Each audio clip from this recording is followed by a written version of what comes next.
Hello everyone, welcome back to Forza Horizon 5 with another car build, kind of. We're actually building a truck. Specifically the Ford Ranger T6 Dakar thing.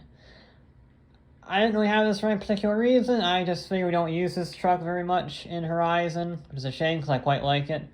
And I wanted something that was big. We've had lots of very tiny vehicles over the last few builds. We haven't really had a big vehicle since the Cadillac. That was the last full-sized.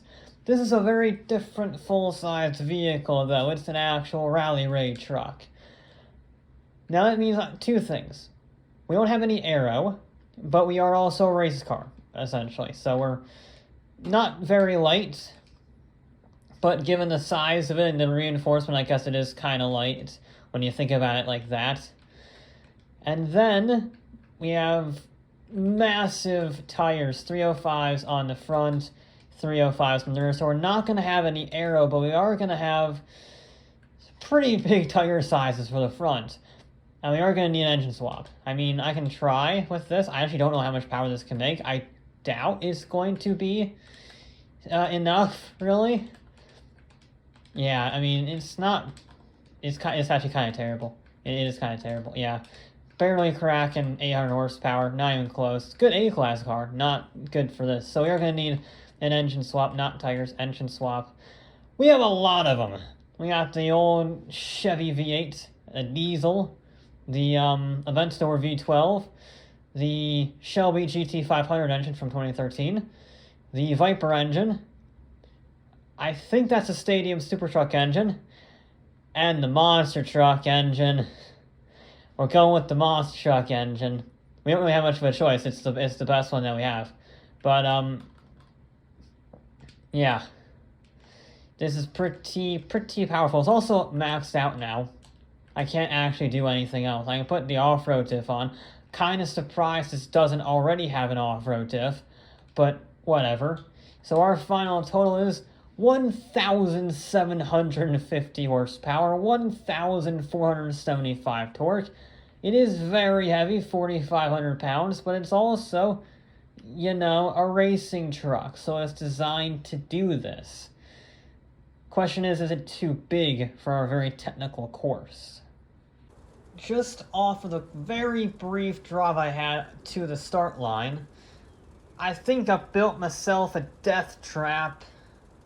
It's very leany, and it doesn't have very much grip. Admittedly, it is on the quote-unquote tarmac, so we'll have to see how it does on the snow. It doesn't have snow tires, it has off-road racing tires. They're pretty similar, but it's the best that I got. Of course, it's weird, won't let you put off-road tires, or only let you put off-road tires on, and not snow tires or drift tires or anything else on this vehicle.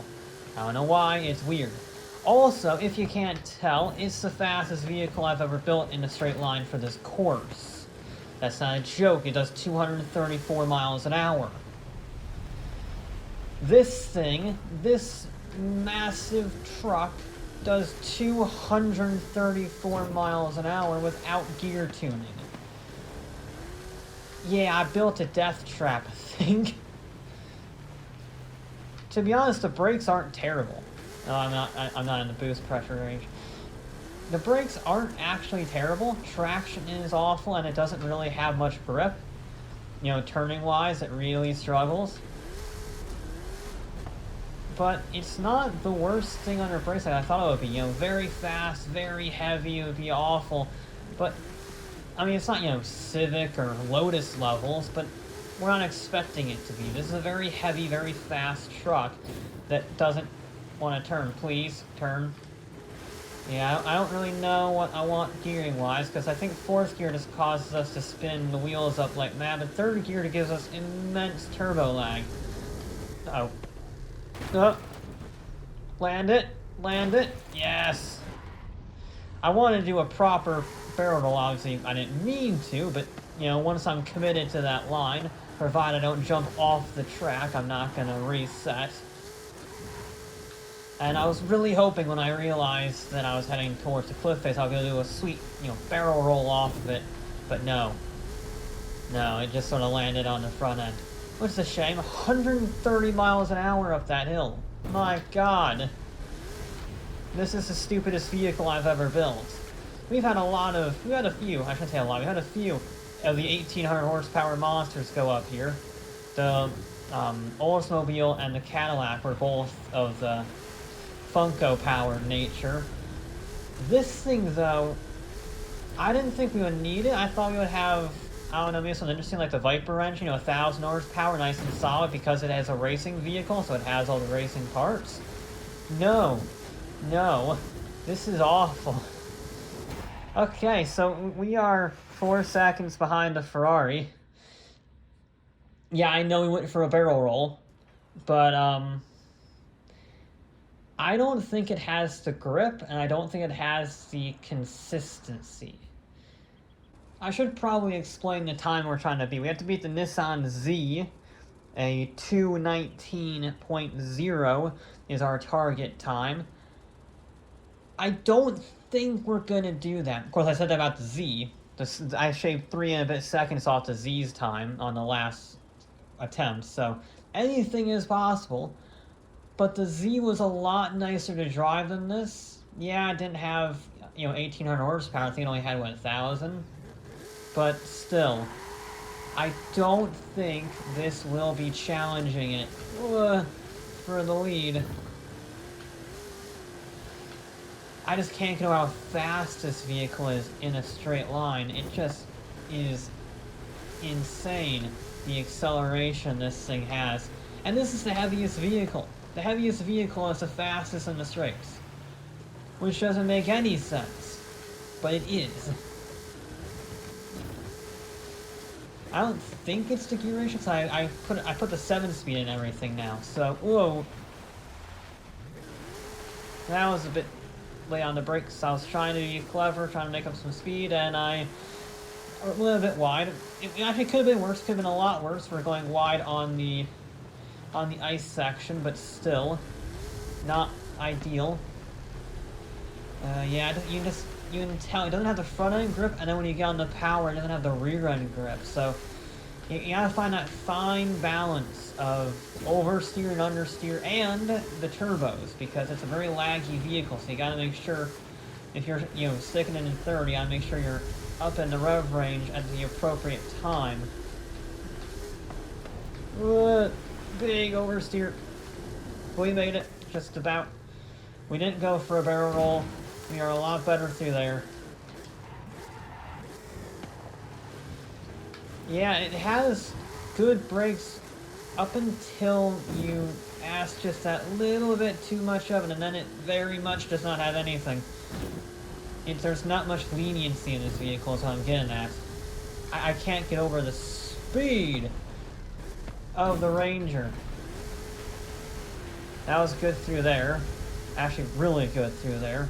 I'm a little up the mountain. Don't turn into the Oldsmobile. Don't go left up here. That's bad. You're better. You're straighter. That's good. Here's a genuine pro of this vehicle, apart from the acceleration. It really likes the bumps. It has no issue with the bumps in any way. And that is a breath of fresh air after some of the other vehicles that we've run. This time isn't going to be terrible. How you make the jump for the finish line.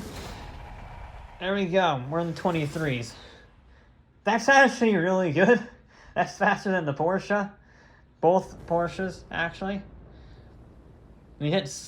What is the background doing? Okay. Might I suggest... I'm going to black out the screen while I finish my thought here, because that's going to make you really dizzy. I must have hit something on the way down. But, it has pace. 23 dead is not bad. There's definitely some room for improvement. A little faster, a little braver. But, I don't see anything more than like a 22.5, 22.4 if I get everything spot on. And that's a big ask for a vehicle like this.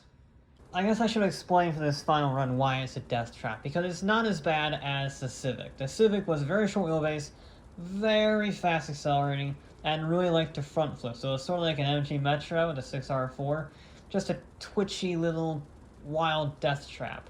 This, though, simply has way too much power for its suspension and its tires. It doesn't have the grip, it doesn't have the handling, it doesn't have the weight distribution, or I guess weight capability, to effectively use all of its horsepower, so it does just try to kill you on every corner.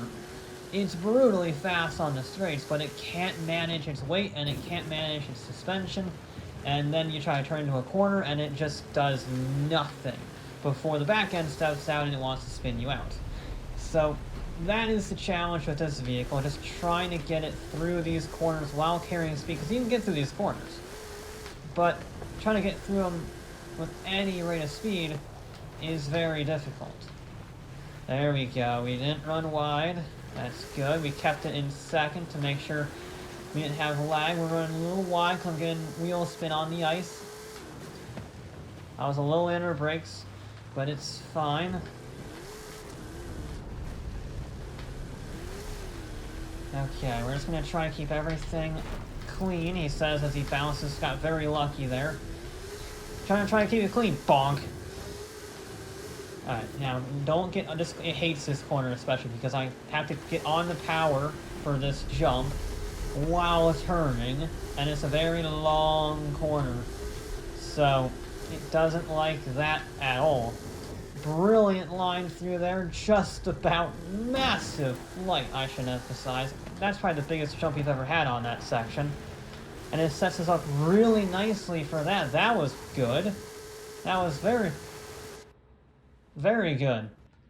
I was expecting wheel spin. There we go. You saw nothing. You saw nothing. But this thing gets absurd airtime. And we're carrying, what, 130 up the hill? That's also really good. For God, you're not sliding when I want you to. I need to stop assuming that it'll slide. Oh, hey, look, it slid. It slid. Yep, thank you. I guess that's karma for rewinding, you stupid fool. Now, don't go left, thank you. Carrying 80 miles an hour up the hill, that is nice. Again, we're a little wide, I just can't get on the power. I don't know, I don't think this run is any faster. I don't know. It's gonna be close, I think. A little bogged down on the landing. We're just gonna be flying towards the line. That might have been a 22, a very high 22. I don't know if that was faster. I think that's the best I can do. That's 2 23 deads in a row. Yeah, that is a very difficult vehicle to drive. At least it's not spinning this time. Yeah, that is very difficult to extract speed out of. You think it can take a corner because it has such acceleration, and then you turn in, and it just keeps going straight, and you keep turning in, it just keeps going straight, and it just doesn't make the corner. So that's a real problem that this vehicle has. A 23 dead, that will put it into, what, 9th, looks like, if I'm reading my table right? Around that area. It's slower than the Tornado, which actually has the exact same engine. It's quite a bit slower than that. But it is also quite a bit faster than the Cayman, the 911, the Ferrari, and the Cadillac. So, considering it has no aero, and it has the wobbliest suspension and the most oversteer I've ever driven on this course, I guess I'll take it. But that'll be it for this episode of Forza Horizon 5. I'll be back with more.